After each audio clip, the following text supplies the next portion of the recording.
Trying to figure out WeChat marketing for your business? Then today's show is for you, episode number 73. Welcome to the Global from Asia podcast, where the daunting process of running an international business from Hong Kong is broken down into straight-up, actionable advice. And now, your host, Michael Michelini. Happy Chinese New Year of the goat, lamb, or sheep, whichever it is you prefer. Google will tell me sheep, DuckDuckGo search engine tells me goat, and my buddy Trevor tells me it's lamb because it's his favorite meat. So I guess we can choose from any of those three in the English language. And I just finished my dumplings to celebrate. It's a tradition up in northern China and where my wife is from. And I've been kind of laying low this week for the holiday with my wife and kid at home. And this week we have WeChat marketing we are going to talk about. And it's good timing because my WeChat is totally overloaded with Chinese New Year well wishes. It's doing a big marketing push on this holiday in China with the traditional red envelope exchange where friends and family in China give small bits of cash to each other for cultural and traditional reasons. And now it's done inside of WeChat with this mobile commerce and mobile payment. Basically, they're becoming a massive bank now. And they had a big marketing push giving away 500 million yuan, which is about 83 million US dollars, to viewers of the most watched TV show in the world called Chunwan during the Chinese New Year holiday. So what is WeChat? Maybe some of you might not have heard. Basically, it's like the WhatsApp or a chat app of China. And it's been dominating Chinese social media because it's basically not just chatting. It's got its own social network and mobile payments. We talked about a little bit with the red envelopes, and basically just trying to take over the entire phone. They're trying to be your phone book now and make outgoing calls. So if you look at a mobile phone in a subway in China or anywhere in China, you'll see they're either on WeChat or on a mobile game. And that mobile game might even be inside of WeChat now. So with today's guest, we have Brent Deverman, a friend of mine for years now, and owner of ShenzhenParty.com, Shenzhen's first and biggest English web portal for jobs, news, and anything with Shenzhen. And his business has fully embraced WeChat, and he's going to share some of his secrets. And also, as always, the show notes are at globalfromasia.com/episode 73, so don't forget to check it out. So let's listen in. Okay, thank you everybody for tuning in to our Global from Asia podcast. We're here in Shenzhen with Mr. Shenzhen, Brent Deverman from Shenzhen Party. Thanks for being here, Brent. Thanks a lot, Mike. It's good to finally get on the podcast. I've been listening for since the beginning, I guess. Yeah. Yeah, I've always appreciated your feedback and your introductions to different guests, and I'm glad we finally get this chance. So maybe just, I'm sure people already have heard of you, but maybe just introduce yourself and your business. So my name is Brent Deverman. I founded ShenzhenParty.com about 14 years ago. Came to Shenzhen, I guess, 15 years ago now. It's time goes by very fast. And so I've been just plugging along at keeping the Shenzhen community informed on what's going on, helping them find apartments and jobs and everything as well. And, I've been trying to keep up with all the new technologies and platforms that have been coming along in all these years, and first it was Facebook, but now I think the thing to concentrate on is WeChat. So I guess that's what we're going to talk about today.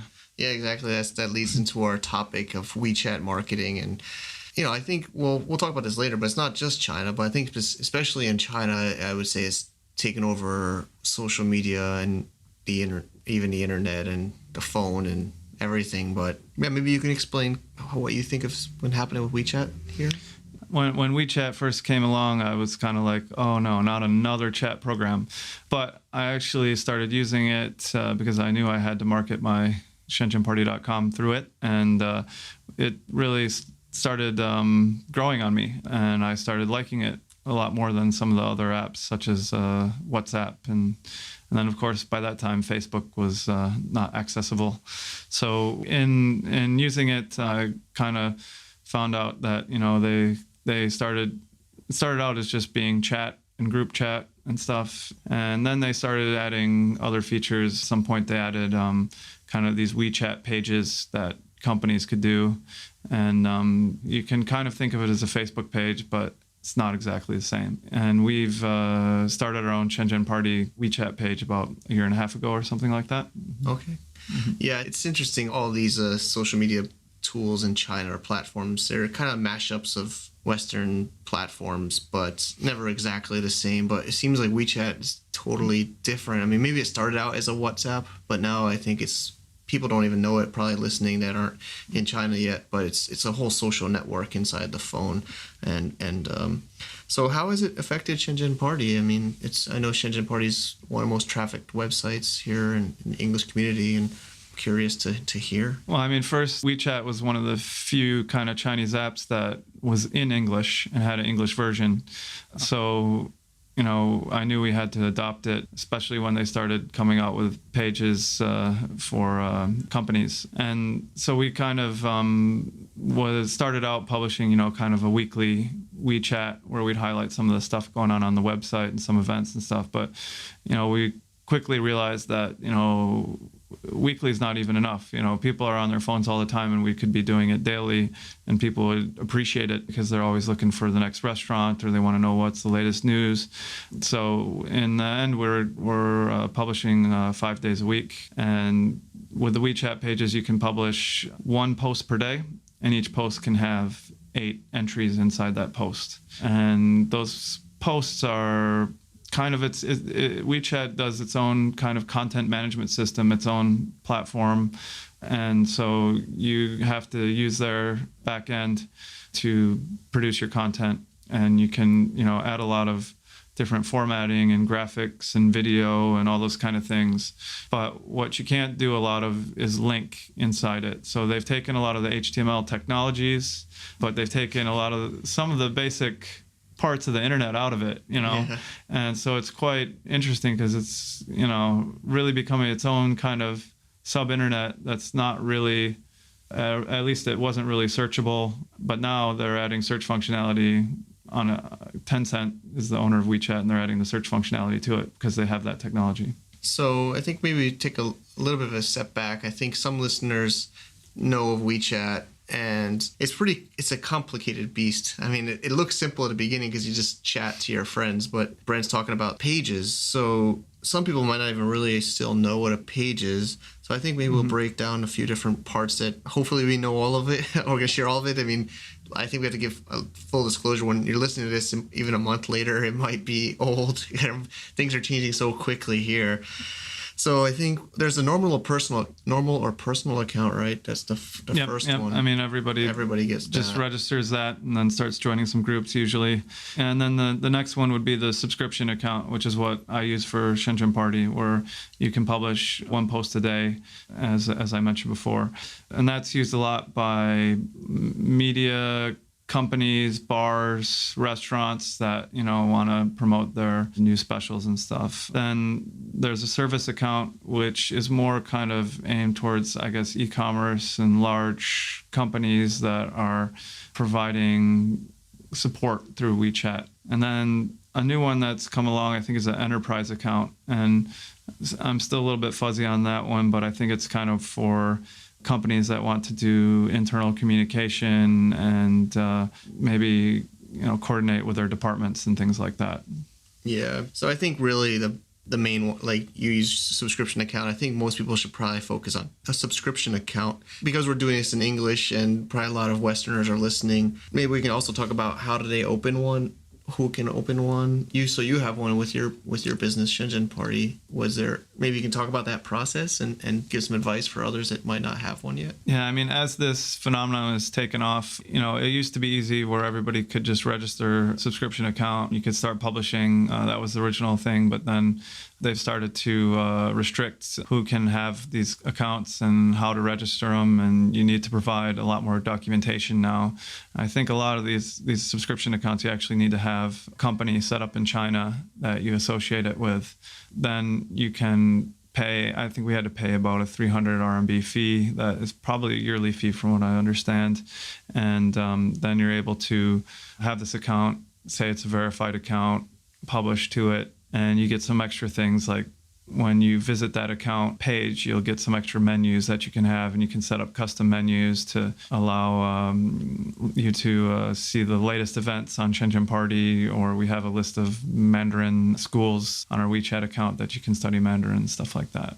And another thing I think we were talking about before recording that I think is worth noting is it's all done from the web, right? The subscription or the pages, subscription pages, the CMS or the back end is all from the website. Yeah, as I mentioned, it's a whole own content management system, and yeah, you got to do it through your web browser. You don't actually publish through the WeChat application. You have a separate publishing account where you can log in and start uploading images and video and writing text. And these posts a lot of times, quite usually independent posts like a WordPress blog or something, you can, as I said, the linking is restricted. You can only have a link back to your website at the bottom of the post where it's like a read more link, and then that can help you drive some traffic back to your website. But I think your website needs to be mobile because most people are using it on their mobile phone, and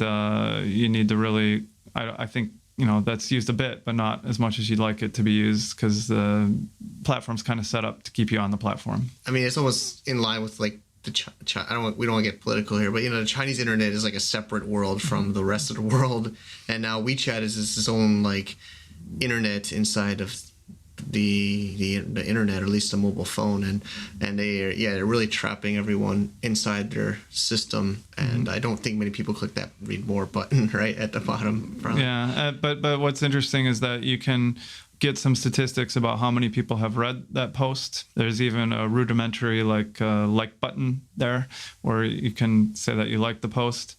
When you're viewing a post, there's a lot of statistics you can get, like the number of people that read it, and you can get the number of likes. There's a little like button on it, just like Facebook. And then people have the ability to share the post amongst their network. So they can share it to a group or a friend. They could share it on their moments. So the moments, an analog of that is the Facebook wall, but it's still different. But anyway, you can think of it like that. And once you're publishing a post, you want to try and get people to share that post as well through their network. Then if you do that, you can get a lot more views of the post. And so usually you will publish that post, and then you'll immediately start to share it on your own moments and start to find people in your friends list that might be interested in it to shoot it out, and then maybe ask them to help. A lot of pages do contests and stuff like that, and so that's another way that people will start to share the post, when you can win something if you share it. So it's kind of, you're already kind of getting into this, but the next point is more the strategies. I think you did talk about a couple, but is there any strategies you could share with us? Well, I think you need to have a good understanding of how you can acquire followers on WeChat.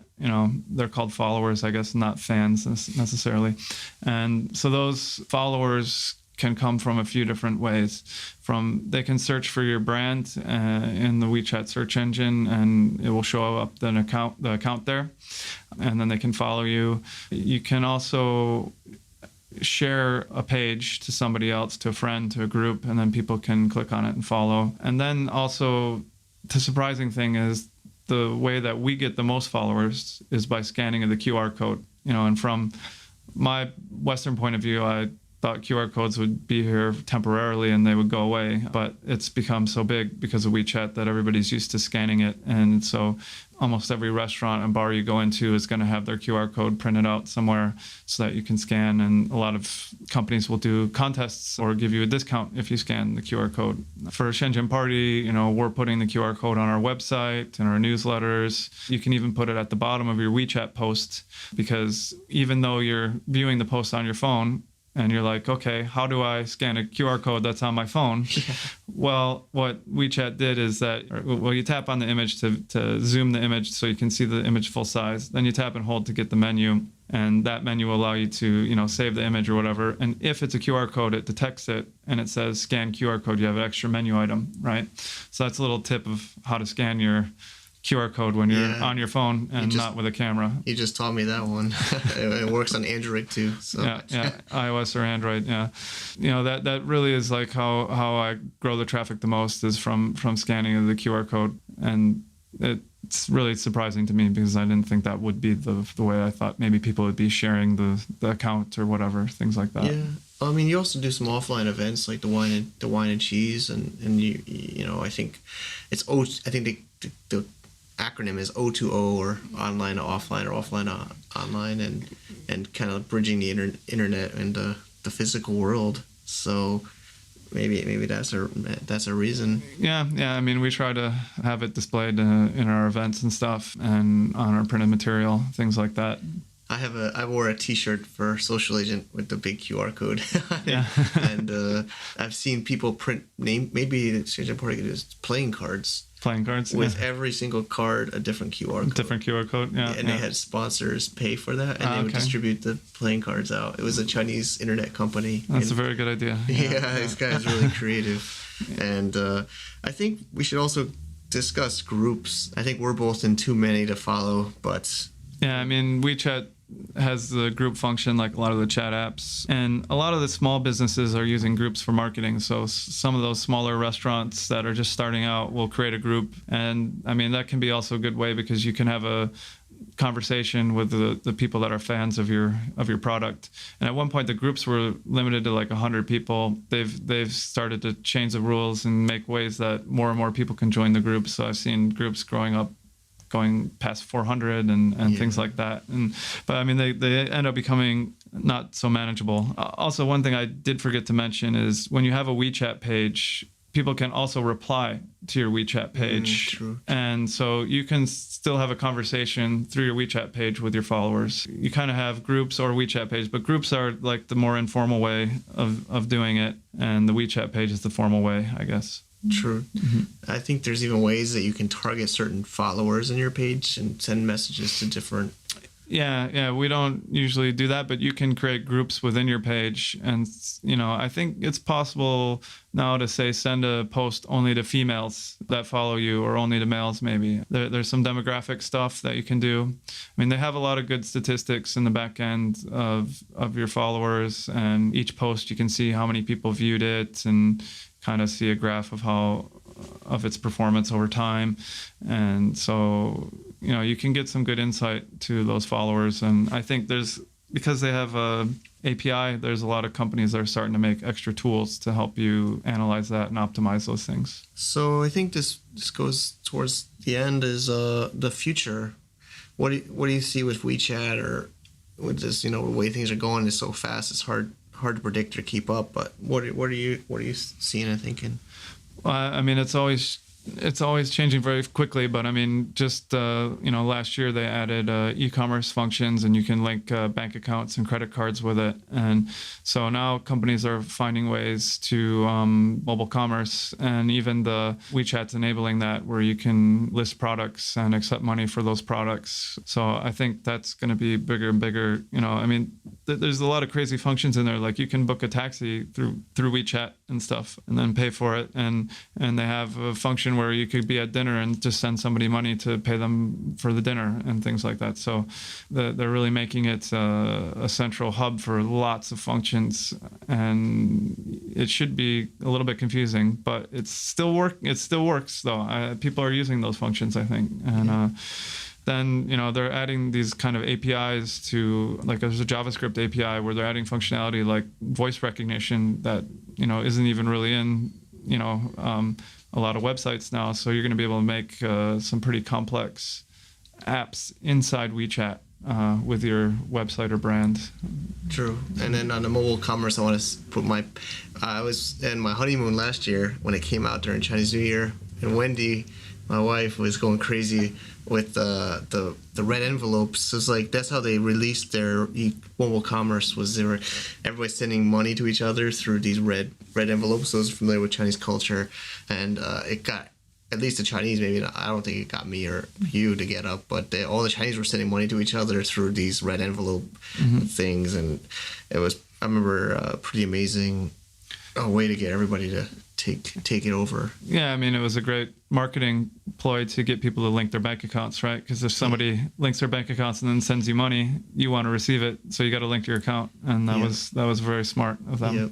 And I think we're also noticing, we were talking before the show about the groups, that I think they're also, I think the mobile commerce is where they're really going, because they're making everybody link their bank accounts. So to get into bigger groups, I think you have to have a bank account linked. And so it just definitely see that happening. I also like we were talking a little bit before about the Facebook differences, and I think that's a good point. Yeah, I mean, the WeChat's really doing its own thing. There's a lot of different things that they're doing, just slightly different than Facebook, and which sometimes even simplifies things over Facebook. Like, you can only see comments on the moments that we talked about before from other people that are your friends or you have friends in common, right? And so there's not a lot of complex privacy implications because nothing's public unless you only see it when you're linked, when you're friends, and so you don't have a lot of complex privacy settings and things like that, which is quite interesting. So in some of those things are keeping it very simple, and they're doing a lot of other interesting linkages. Like you can link your account to LinkedIn, which I never really expected that to be a partnership. But so if somebody links their WeChat account to LinkedIn, you can go on LinkedIn and scan them and add them on the WeChat. Yeah, I have my phone contacts synced, so when I add somebody on LinkedIn, it passes a number to my phone book, which then syncs to WeChat and then suggests them as a friend on WeChat. Oh, okay, all right. Yeah, crazy. I didn't set that up.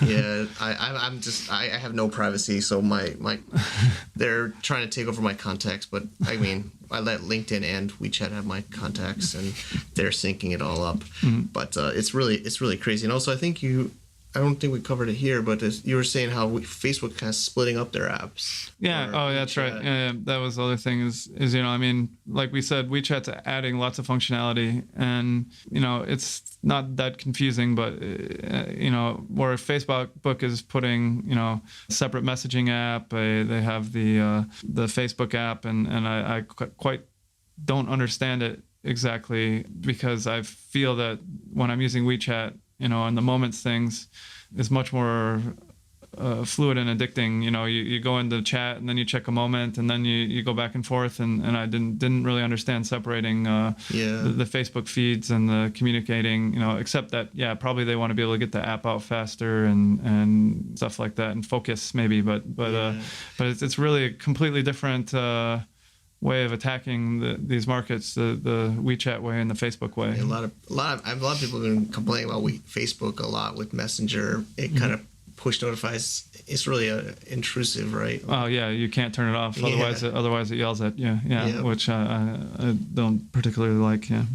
All right. So thanks again for sharing, Brent. And we also have the new book, Shenzhen the Book, and maybe we can talk a little bit about how that got to be and so we just published a ebook called Shenzhen the Book, and it's even though I say ebook, it's a substantial book, about 360 pages. A couple that first came to China in like the late 1970s, they contacted me because they'd been living in Shenzhen and they wrote a book and they wanted to publish it, and so I took on the job of being the publisher and figuring out how to publish an ebook, which is maybe a whole separate podcast. Yeah, that's the next show we'll do.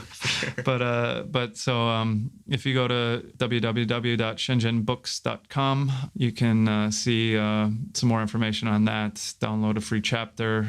Right now we've just put it on Kindle. We'll see about doing other platforms later.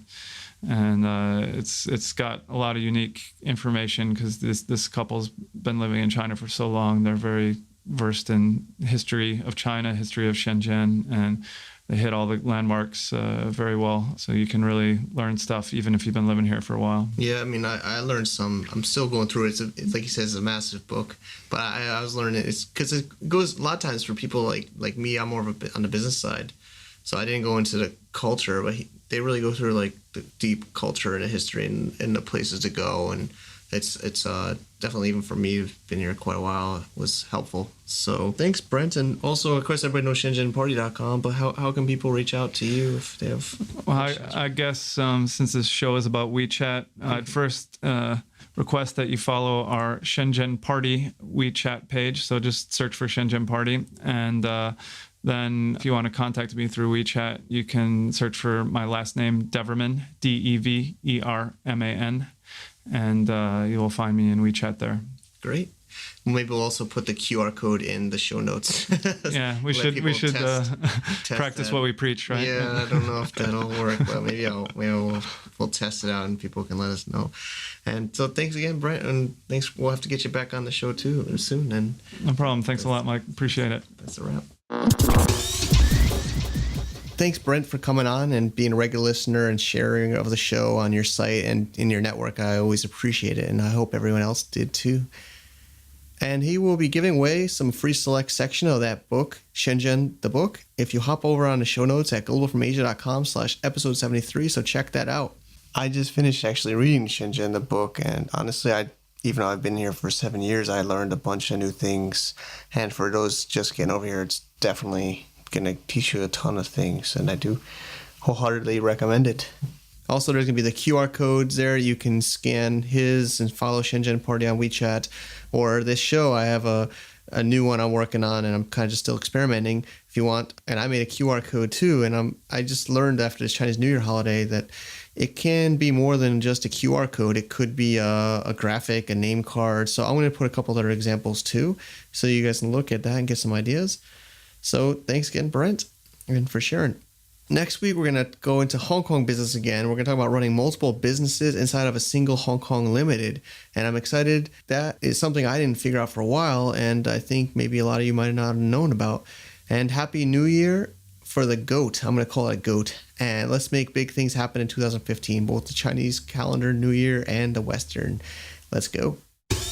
To get more info about running an international business via Hong Kong, please visit our website at www.globalfromasia.com. That's www.globalfromasia.com. Also, be sure to subscribe to our iTunes feed. Thanks for tuning in.